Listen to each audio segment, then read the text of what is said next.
Osteoarthritis, degenerative meniscal tear, plantar fasciitis, calcaneal spur, Achilles tendinitis, plantar fibroma, flat foot. All these conditions have one common risk factor. Can you guess what is that risk factor? Yes, it is being overweight or obese. Even though all these conditions have their own independent risk factor, obesity is the common risk factor for all these conditions. Being overweight has two major ramifications. Number one, the physicality of the load itself.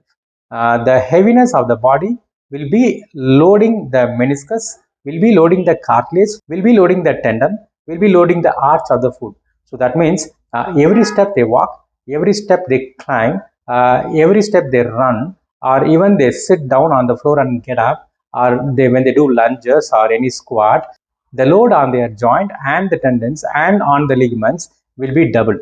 As a physiotherapist, we treat all these patients by our own modalities or exercises or stretching protocols, or even by doing some dry needling or other advanced technique. But one thing we forget that the reason why they got their pain is mainly contributed by the physicality of the load itself. So unless we don't address the physicality of the load, the biology will not heal. Secondly, being heavy itself will have high fat content in the body, and of course these people also will be having diabetes and pre-diabetes. So high fat and high carbohydrate in the body will be causing more systemic inflammation. Systemic inflammation will make sure that the local inflammation will not improve. So when the local inflammation is high, apart from addressing the local problem, we also have to address the systemic problem, which is being obese and having high sugar level in the body. Being obese and being diabetic will make sure that the inflammation persists in the body. In that inflammatory background, it won't allow any local inflammation to subside. What I tell my patient is, yeah, we do our physiotherapy part.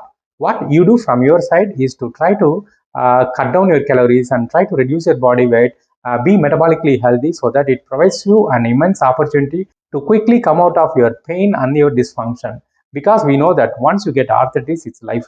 Once you have a calcaneal spur, it does not go away in 1 day or 2 days. It takes months together.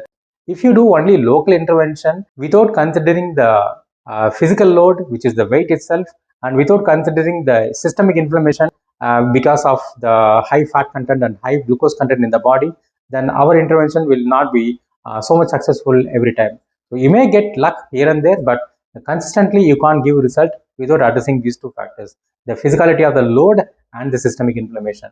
Reminder: when you're dealing with your patients, apart from the exercises, apart from treating them locally, talk to them and educate them, empower them, so that they also will help you to contribute to the overall improvement. Okay, thank you.